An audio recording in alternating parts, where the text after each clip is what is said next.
Ne vous inquiétez pas, madame, tout ira bien. Je vous donnerai des médicaments qui soulageront vos douleurs. D'accord, docteur, merci. Je vous en prie. Assurez-vous simplement de vous reposer suffisamment et priez toujours. Dieu a dit que notre corps est son temple, ce qui signifie que la maladie n'a aucun droit sur notre corps. Donc, chaque fois que vous vous sentez malade, priez et Dieu vous répondra. Tant que vous faites de Jésus votre Seigneur et votre Sauveur personnel et que vous êtes exempt de péché, votre corps n'est pas pour la maladie. Je le ferai, docteur. Veuillez m'excuser, docteur, il y a urgence. Une femme est sur le point d'accoucher. Vous l'avez emmenée en salle d'accouchement? Oui, docteur. Ok, allons-y. Quoi, donc c'est un rêve? Merci Jésus. Merci, Dieu, d'avoir répondu à ma prière, maintenant je sais qui je suis. Un docteur. Papa, j'ai enfin décidé ce que je voulais faire de ma vie. J'étais très confus quant au rêve à poursuivre dans la vie, alors j'ai prié, et Dieu me l'a révélé. Pas étonnant que j'aime les médecins, je me voyais médecin dans mon rêve. Mon ami, ôtez cette idée de votre esprit, je vous ai déjà dit quoi lire, et c'est l'administration des affaires.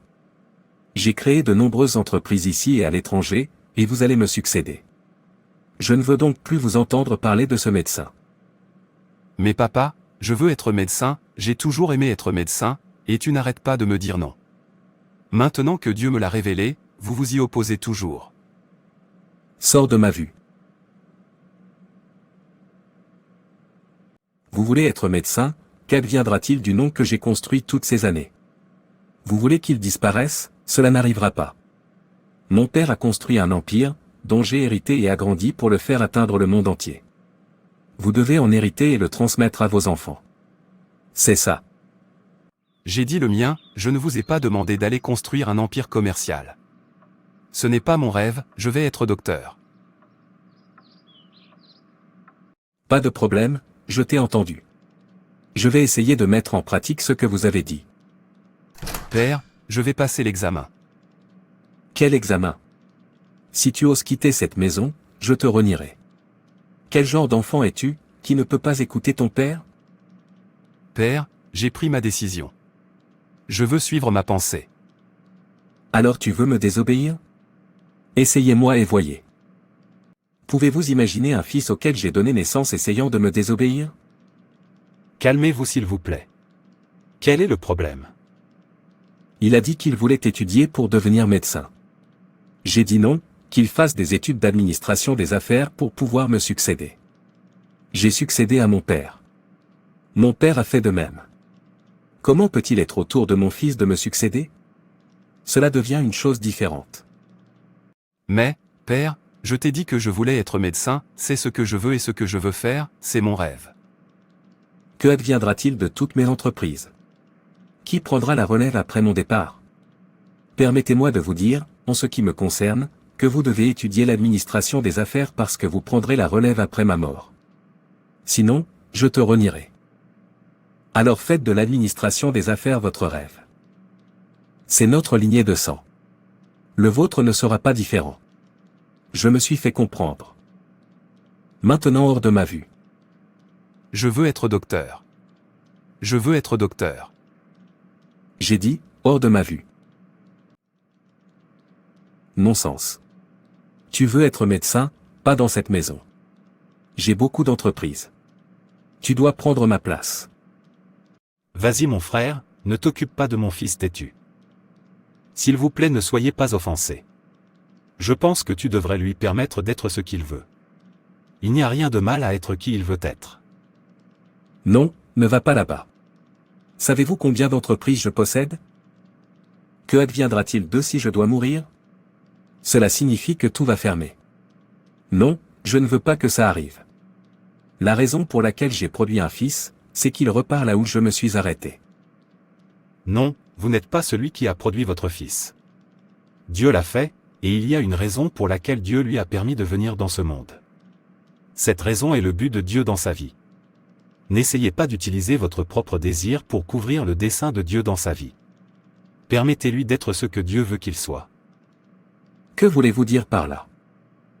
Dieu a créé chaque homme avec un but en tête, personne ne naît sans mission, et il est important de découvrir ce but et de le remplir. Ne poussez pas votre fils à être du côté des survivants. Ces gens existent tout simplement. Ils dorment et se réveillent tous les jours sans direction, sans rêve, sans motivation, ils existent tout simplement. Ils ne sont vivants que parce que leur cœur bat encore. Aussi, ne le laissez pas tomber du côté des réussis. Les personnes qui entrent dans cette catégorie semblent bien se porter, mais elles essaient seulement d'être à la hauteur des voisins. Tout ce pourquoi ils vivent, travaillent et poursuivent tourne autour de l'imitation des autres. Ils n'ont pas leurs propres rêves ou motivations, pas de vision. Ils font ce qu'ils voient les autres faire, et ce n'est pas la volonté de Dieu dans notre vie. Un bon endroit pour être s'appelle The Important. C'est le niveau où nous devrions tous être. C'est le niveau où vous trouvez votre signification dans la vie.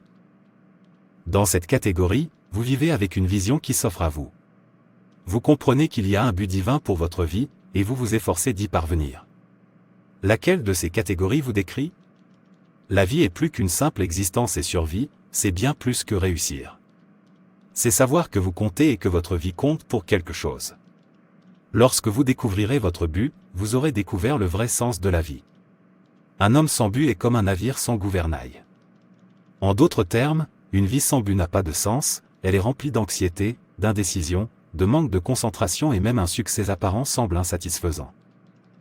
C'est tellement triste que beaucoup de gens traversent la vie sans aucune idée de pourquoi ils existent. Vous devez savoir que rien n'est né par accident.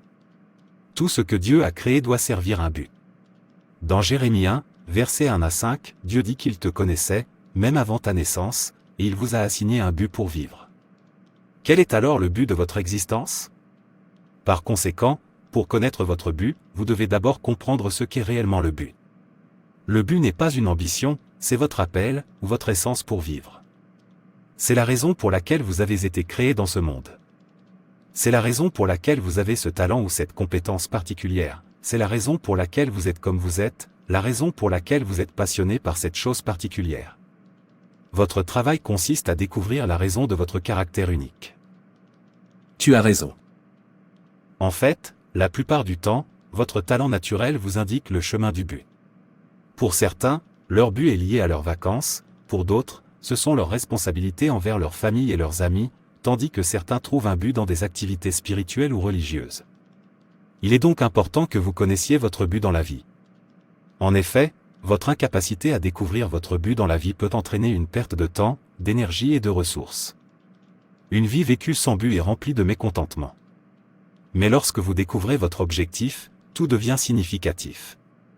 Pour découvrir ce but, tout d'abord, comprenez que votre but n'est pas déterminé par vous, mais par Dieu. Seul le fabricant d'une chose peut dire son utilité.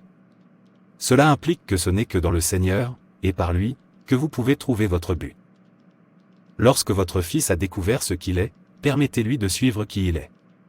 Dieu n'a pas placé le même but en vous en lui.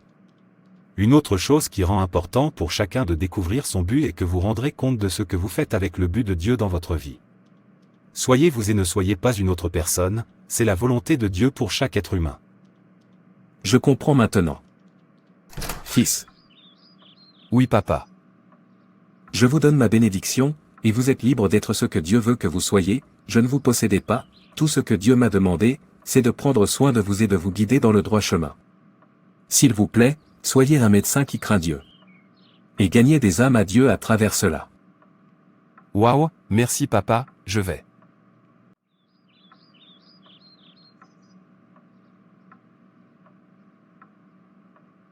Papa, comment tu te sens maintenant ?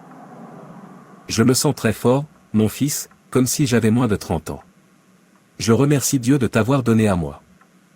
Je remercie aussi Dieu de ne pas m'avoir permis d'utiliser mon égoïsme pour arrêter sa volonté dans votre vie. Si je l'avais fait, qui aurait pris soin de moi comme vous le faites ?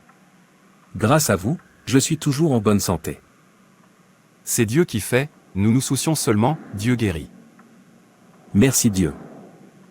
Comme dit précédemment, Dieu vous a créé avec un but en tête. Ainsi, découvrir et vivre votre objectif peut ne pas se produire si vous n'avez pas de relation avec Jésus. Donnez votre vie à Jésus-Christ en vous repentant du péché et demeurez en lui. Jean 15. Après quoi, vous cherchez la face de Dieu dans la prière pour connaître le but de votre vie. Il a déjà dit dans sa parole, « Appelle-moi, et je te répondrai, et je te montrerai des choses grandes et puissantes, que tu ne connais pas. Jérémie 33 verset 3. Ces grandes choses que vous ne savez pas sur vous-même vous seront révélées lorsque vous irez vers le Seigneur dans la prière. Aussi, assurez-vous d'étudier, de méditer et de vous engager à obéir à la parole de Dieu, il dirigera votre chemin vers le but. En dehors de cela, regardez à l'intérieur, regardez les choses dans lesquelles vous êtes vraiment bon, identifiez vos talents, testez-vous et découvrez les choses que vous faites qui vous procurent joie, paix et satisfaction. Parfois, la réponse est juste sous votre nez. Mettez ce talent à profit. Soyez occupés avec eux. Ne tardez pas à attendre qu'une voix du ciel annonce votre appel. Le but ne trouve que ceux qui sont occupés à ajouter de la valeur. Encore une fois, quel que soit votre objectif, assurez-vous de le faire pour glorifier Dieu. Assurez-vous de le faire avec crainte et obéissant à la parole de Dieu. Merci et n'hésitez pas à vous abonner, liker et partager. Que Dieu te bénisse.